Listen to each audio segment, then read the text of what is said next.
Hello and welcome to Downtown Hawthorne Development, where we discuss the progress of the planning to revitalize the downtown Hawthorne area. I'm Margaret Sharp. On today's segment, we'll be discussing how changes can promote prosperity and affect the local economy. We're joined by Director of Planning for the City of Hawthorne, Greg McLean, and Chris Bainan from MIG, the city's consultant. Hello and welcome to the program. Thank you so much for joining us today. My pleasure. Yeah, Thanks for having us. Thanks. So first off, how do you envision the downtown area in terms of shopping and dining, and how do you hope to bring them into the city? Downtown Hawthorne is a great place, but it can be even better. And we talk about it from being prosperous and robust and thriving. And it needs more of those elements that you think about with respect to a great downtown. And so shopping and dining are definitely parts of that, big parts of that. And there's already a lot of that going on right now. But when you think about downtown destinations, great city centers, you have experiences. You walk around, you might not visit every restaurant in one evening, but you visit one on one evening, and then that restaurant row is a place you come back to next week. You like to mingle, you like to stay. And right now, people, I think, in the community go down maybe for a particular spot, a particular experience, but then they leave. And so it's all about creating kind of a whole experience, and of course, shopping and dining are a big part of that. Yeah. Unfortunately, Hawthorne's been in somewhat of a downward spiral for many years now, and shopping and dining is really the key to turn that around and start the progress going the other way. Right. How will the Hawthorne Mall fit into this new plan? It's a big piece of the puzzle. Right. Since I think it was 1997, the mall has been closed.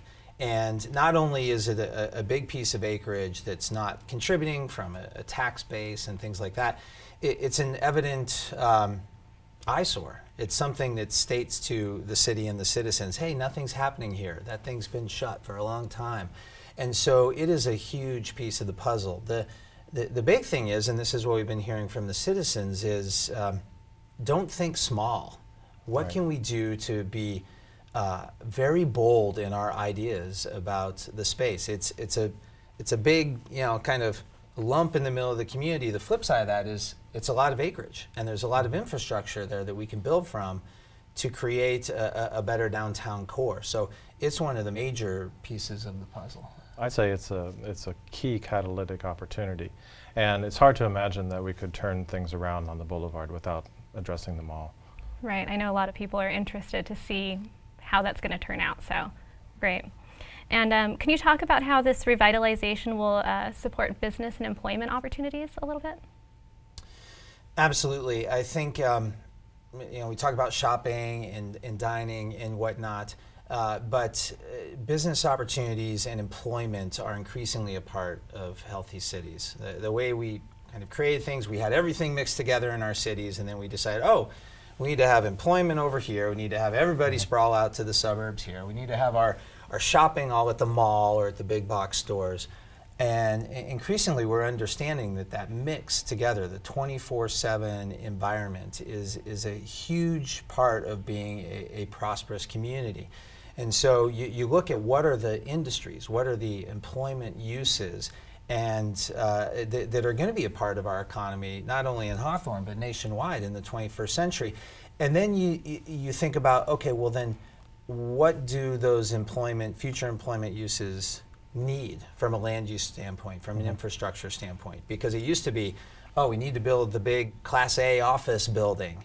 Well, today's tech firms, entrepreneurial, creative firms, they're looking for different spaces. They don't mind a little more grit. They want to be in a funkier space with maybe higher ceilings and things like that. So office and employment is a crucial underpinning. And then that's self-fulfilling because those people go out for lunch, they go out after work, and they are part of that shopping and dining experience. I'd say it's self-fulfilling in another way too. Whenever you have successful businesses on the boulevard, they're hiring locally, which lowers our unemployment rate. It also puts money in the pockets of people who are going to spend it on the boulevard. So we're starting that positive feedback loop. Right, great.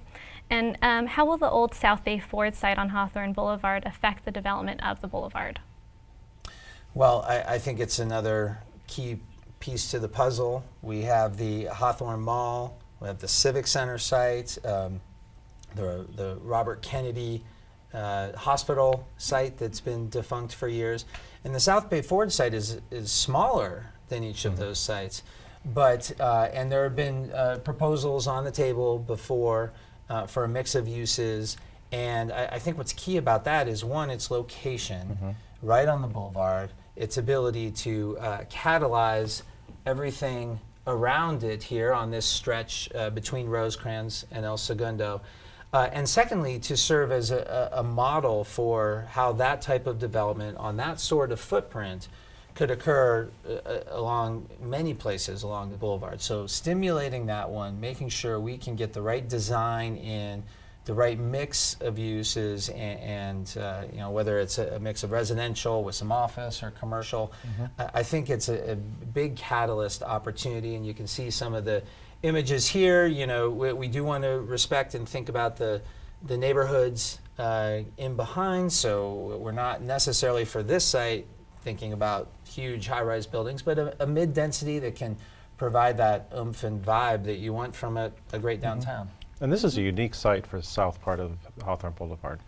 There's no other place where you have an assemblage of properties under one ownership that you can do this kind of project. Now, we hope to see more of this in the future. So this will be out of the box setting the tone for the south part of the boulevard, I think. Exactly. How will this benefit the city fiscally?